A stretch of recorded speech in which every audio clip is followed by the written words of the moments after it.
T'es-tu déjà arrêté pour réfléchir à pourquoi certaines personnes semblent avancer dans la vie avec une confiance inébranlable, tandis que d'autres luttent chaque jour contre le doute et la peur? Qu'est-ce qui fait que certains parviennent à transformer leurs rêves en réalité, alors que d'autres restent prisonniers de la frustration? Si je te disais que les anciens philosophes stoïciens avaient déjà découvert le secret qui sépare ceux qui atteignent la grandeur de ceux qui se contentent de l'ordinaire, peut-être que ta façon de voir la vie changerait complètement. Et non, il ne s'agit ni de chance, ni de talent, ni d'être né dans le bon environnement. Il s'agit de quelque chose de bien plus profond et puissant, une manière de penser. Aujourd'hui, dans Motivation stoïque, je vais te révéler 11 leçons intemporelles inspirées des enseignements de Marc Aurèle et Épictète, capables de transformer entièrement ta réalité si tu les appliques avec discipline et détermination. Avant de continuer, je t'invite à t'abonner à la chaîne et à laisser un j'aime. C'est un petit geste, mais il nous aide énormément à continuer de partager avec toi cette philosophie qui éveille les esprits, fortifie les âmes et transforme les vies. Bien. Maintenant, respire profondément, garde l'esprit ouvert et prépare-toi à découvrir ce que les sages du passé savaient sur le véritable pouvoir intérieur. Lorsque tu décides de rechercher l'excellence, tu fais le premier pas vers la liberté personnelle. Vivre selon ton plein potentiel n'est pas un acte d'arrogance, mais une manifestation de respect envers toi-même. Les stoïciens enseignaient que le véritable changement ne commence pas à l'extérieur, mais à l'intérieur, lorsque tu choisis consciemment de prendre les rênes de ton destin. Épictète nous rappelait que nous ne sommes pas des victimes du monde, mais les architectes de notre propre caractère.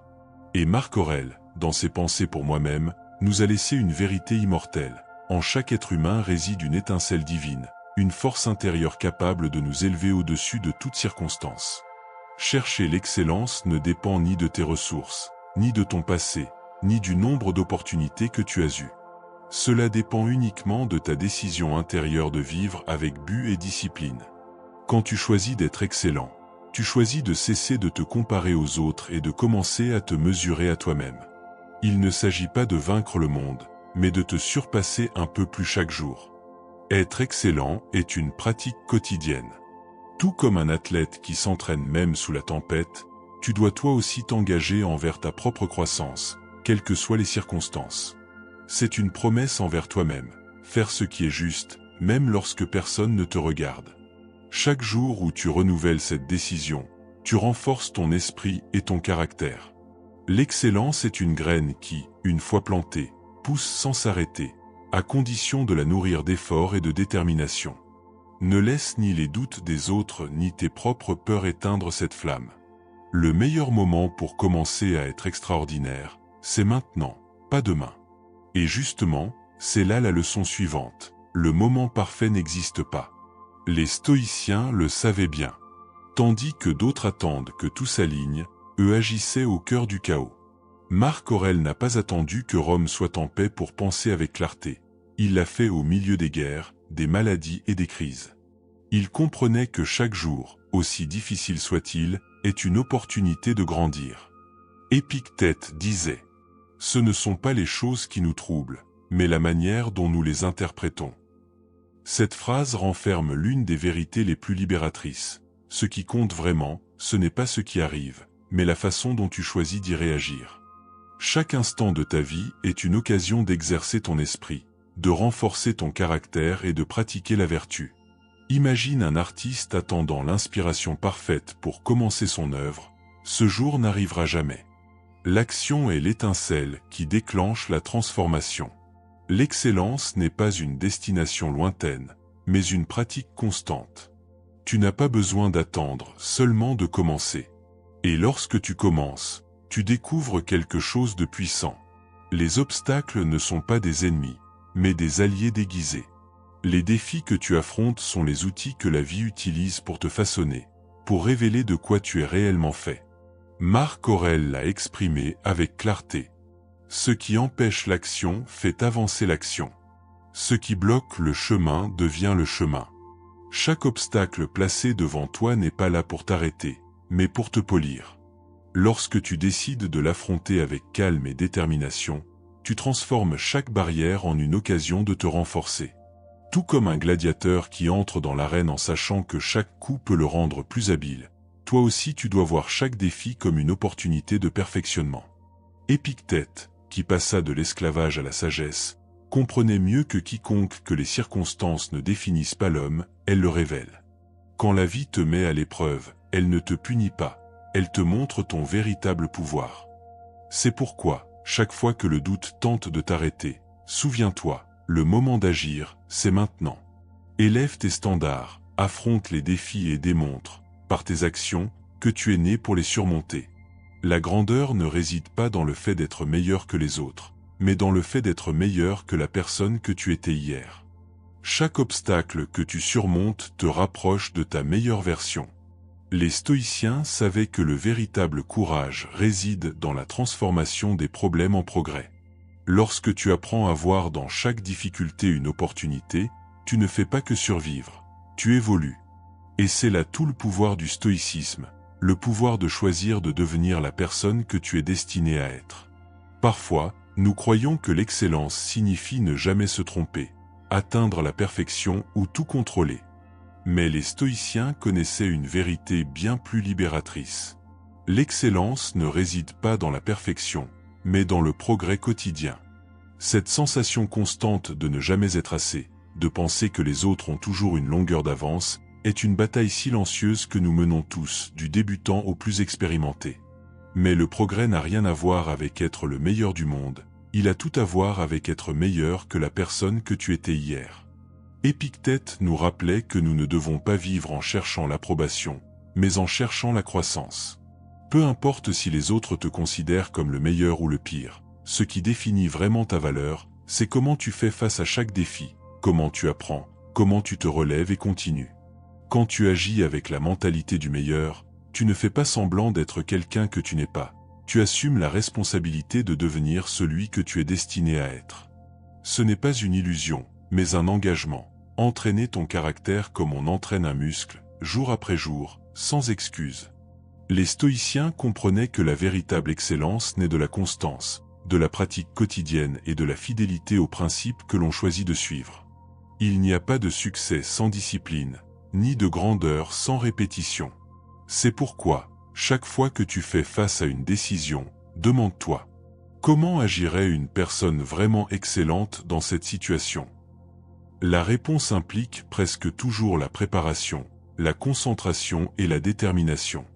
Sénèque disait que la fortune sourit aux esprits préparés, et il n'aurait pas pu avoir plus raison. Lorsque tu adoptes l'état d'esprit du meilleur, tu commences à étudier davantage, à mieux planifier, à t'exiger davantage. Tu ne fais plus les choses par obligation, mais par conviction. Chaque action, aussi petite soit-elle, devient une occasion d'honorer tes propres standards. Et paradoxalement, lorsque tu agis avec excellence, le besoin de prouver quelque chose aux autres disparaît. Tu ne cherches plus la validation, seulement des résultats réels. Car la véritable reconnaissance ne vient pas des applaudissements, mais de la paix intérieure que procure le fait de savoir que tu as donné le meilleur de toi-même. Cet état d'esprit transforme la pression en but. Tu n'agis pas par peur d'échouer, mais parce que tu as choisi d'être quelqu'un qui agit avec excellence, peu importe le résultat. Marc Aurèle l'a résumé de manière brillante. Fais ce qui doit être fait, et fais-le bien. Voilà l'essence même du progrès. Accomplir ce qui dépend de toi avec la meilleure attitude possible. Et ce principe ne s'applique pas seulement à ton travail ou à tes objectifs personnels. Il transforme aussi tes relations humaines. Lorsque les stoïciens parlaient d'agir comme le meilleur, ils ne parlaient pas de s'imposer ou de dominer, mais de s'élever vers sa version la plus noble. Marc Aurèle affirmait que la meilleure vengeance est de ne pas ressembler à celui qui t'a fait du mal.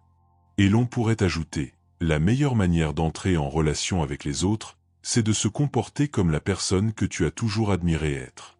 Dans une relation de couple, par exemple, agir selon ta meilleure version ne signifie pas être parfait, mais être présent. Être loyal, patient et authentique, non pas par peur de perdre quelqu'un, mais parce que c'est ce qu'une personne intègre ferait. En tant qu'ami, cela signifie écouter sans juger, accompagner en silence quand les mots sont de trop, et célébrer sincèrement les réussites des autres.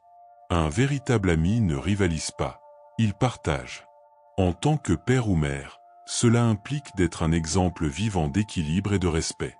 D'éduquer non pas par l'imposition, mais par la cohérence, en montrant par tes actes les valeurs que tu souhaites laisser en héritage. Épictète disait que nous devons être les gardiens de notre esprit. Dans les relations, cela signifie aussi être les gardiens de la qualité de nos interactions. Ne permets pas à ton environnement de t'entraîner dans des réactions impulsives. Réponds avec calme et hauteur. Ton excellence ne dépend pas de la manière dont les autres te traitent, mais de ta capacité à maintenir tes principes intacts, même quand le monde autour de toi ne le fait pas. Être la meilleure version de toi-même, c'est assumer la responsabilité totale de tes liens. Si quelque chose ne fonctionne pas, ne pointe pas l'autre du doigt. Demande-toi, comment ma meilleure version résoudrait-elle cela? Sénèque avertissait que la majorité de nos frustrations naissent d'attentes non exprimées. Nous exigeons sans parler, nous espérons sans dire un mot. Et quand l'autre n'agit pas comme nous le souhaitons, nous nous frustrons. La mentalité stoïcienne nous invite à faire l'inverse, communiquer avec clarté, agir avec intention et garder la sérénité. C'est ainsi que se construisent des relations solides, non pas fondées sur la perfection, mais sur l'authenticité, le respect et l'engagement envers soi-même. Communiquer avec clarté, agir avec intégrité et rester fidèle à tes valeurs les plus élevées. Voilà ce qui différencie vraiment celui qui vit avec un but de celui qui ne fait que réagir à la vie. Agir comme si tu étais le meilleur dans tes relations n'a rien à voir avec l'ego.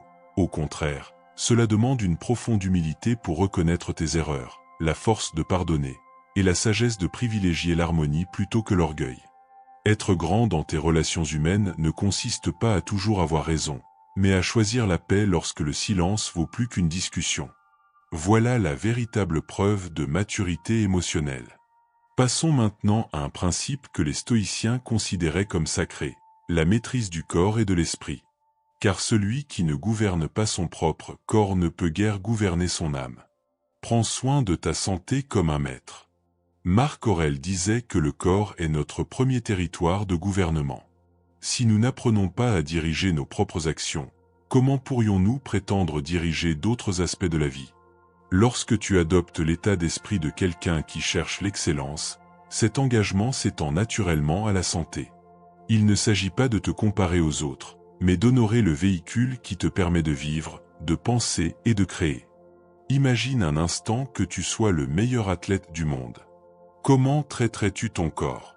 Le négligerais-tu? Manquerais-tu de repos, d'alimentation, d'énergie?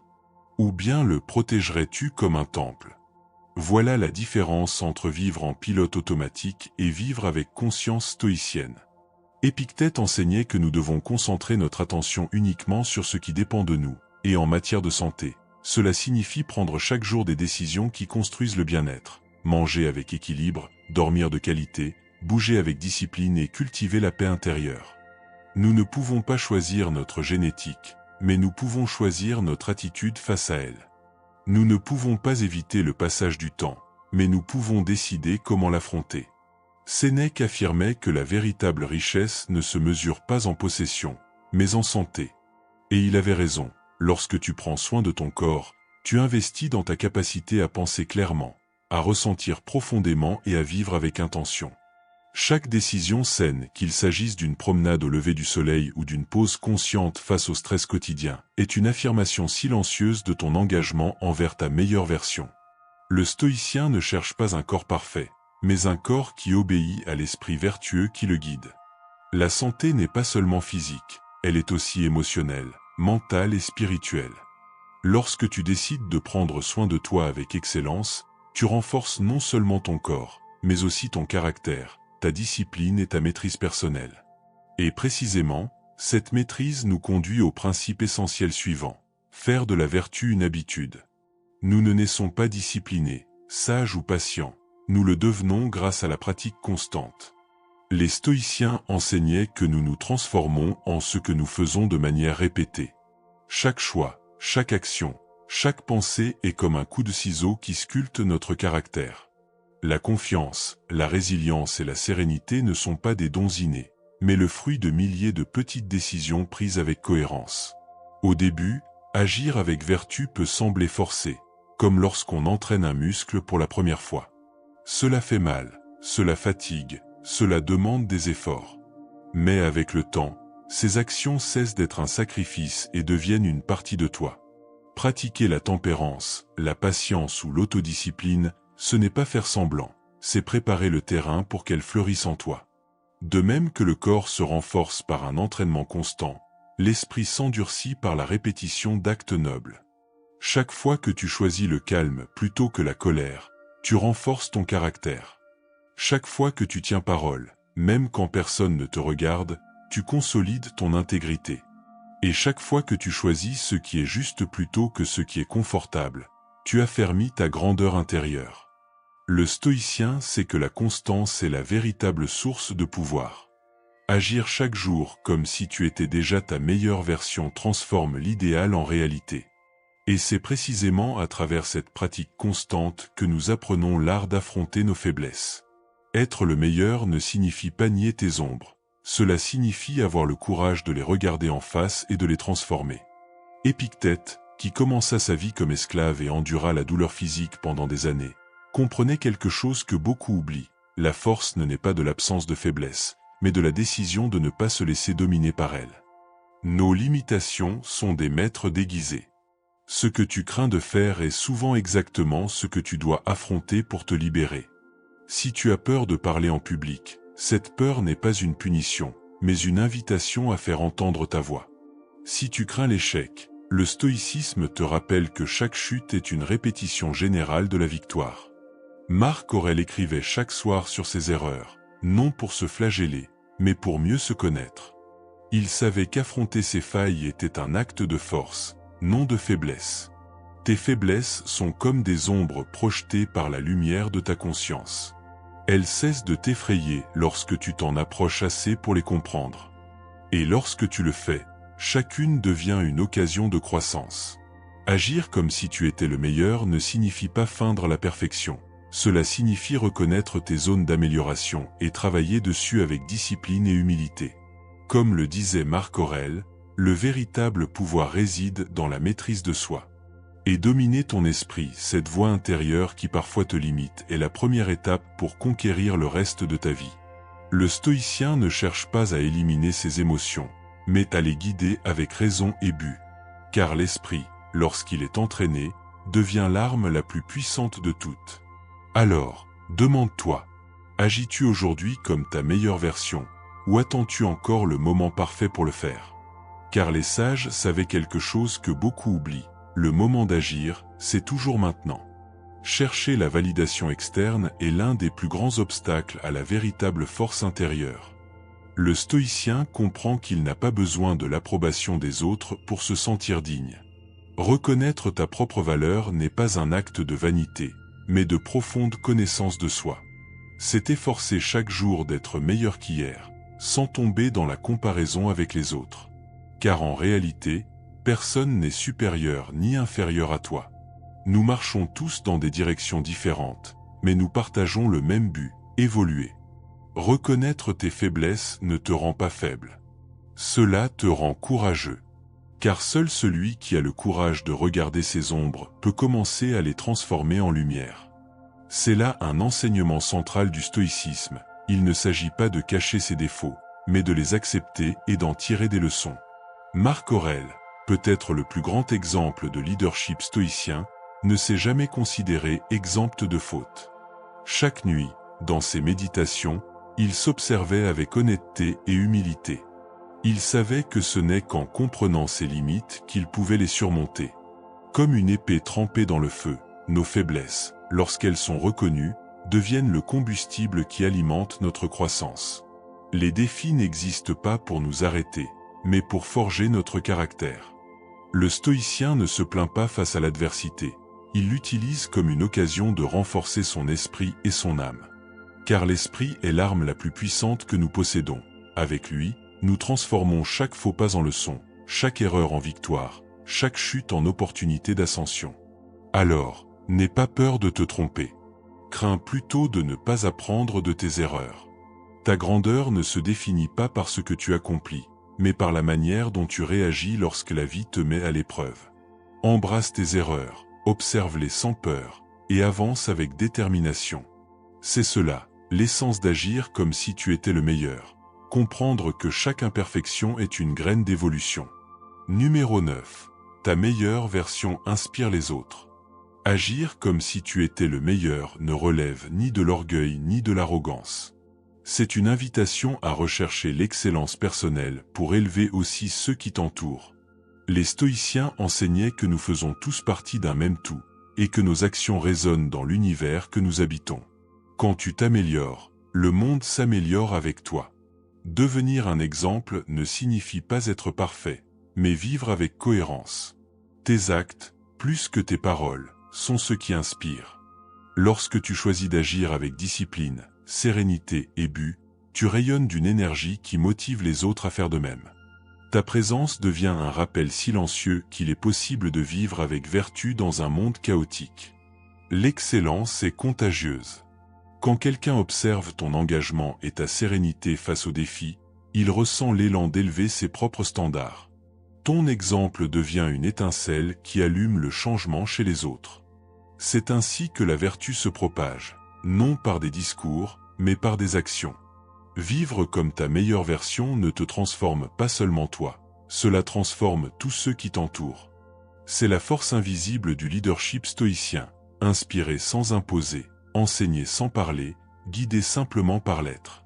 Numéro 10. N'oublie jamais d'être humble. Agir comme si tu étais le meilleur ne signifie pas te croire supérieur, mais t'exiger l'excellence avec humilité. Le stoïcien cherche à être ferme comme le rocher qui résiste aux vagues, non pour démontrer sa force, mais pour conserver son équilibre. Marc Aurèle, l'homme le plus puissant du monde à son époque, se rappelait chaque jour que le pouvoir sans humilité est vide. Bien qu'empereur, il écrivait sur ses erreurs, ses peurs et son besoin constant de s'améliorer. Sa grandeur ne résidait pas dans sa couronne, mais dans son caractère. La véritable excellence ne cherche pas l'admiration, elle cherche la maîtrise de soi. Elle ne dépend ni des titres, ni de la richesse, ni de la reconnaissance, mais d'un engagement inébranlable envers la vertu. Épictète le résuma parfaitement. Ne dis pas que tu es philosophe. Vis-le. L'humilité est la base sur laquelle se construit la grandeur. Être humble ne signifie pas douter de ta valeur. Cela signifie reconnaître que tu peux toujours apprendre davantage. Cette attitude te maintient concentré, discipliné et en constante évolution. Numéro 11. Cultive ta graine. Au cœur du stoïcisme se trouve une vérité éternelle. L'excellence n'est pas une destination, c'est un chemin. Chaque jour est une occasion d'apprendre, de s'améliorer et d'affiner son caractère. Sénèque l'a dit clairement. Tant que tu vis, continue d'apprendre à vivre. Agir comme si tu étais le meilleur, c'est s'engager dans cet apprentissage continu. Il ne s'agit pas de chercher la reconnaissance, mais de ressentir une satisfaction intérieure dans ton effort. Chaque décision consciente, chaque habitude vertueuse, chaque moment de discipline est une graine que tu plantes dans le sol de ton esprit. Avec le temps, cette graine germe et fleurit en sagesse, sérénité et but. Mais cela exige constance, réflexion et pratique. Marc Aurèle ne devint pas sage par hasard, il le fut parce que chaque jour, il consacrait du temps à s'observer, se corriger et apprendre. Ta meilleure version ne naît pas de la chance, mais de l'intention. Et quand tu comprends cela, tu cesses de chercher la validation externe et tu commences à construire une satisfaction intérieure solide et durable. Agir comme si tu étais le meilleur n'est pas de l'arrogance, c'est une responsabilité personnelle. C'est reconnaître que chaque obstacle est une opportunité de croissance, que chaque défi te met face à toi-même, et que chaque jour tu peux te rapprocher un peu plus de l'excellence. Quand nous disons que personne n'est meilleur que toi, ce n'est pas un message de supériorité, mais un rappel que ta seule limite est ta volonté de grandir. Le chemin stoïcien ne se mesure pas aux applaudissements, mais à la cohérence. Et celui qui vit avec cohérence vit en paix. Si ce message a résonné en toi, laisse ton commentaire, mets un « j'aime » et abonne-toi à la chaîne pour continuer à explorer la puissance du stoïcisme appliqué à la vie moderne. À l'écran, tu trouveras 2 autres vidéos qui t'aideront à continuer de fortifier ton esprit et ton âme. Merci de m'avoir accompagné. On se retrouve dans la prochaine vidéo.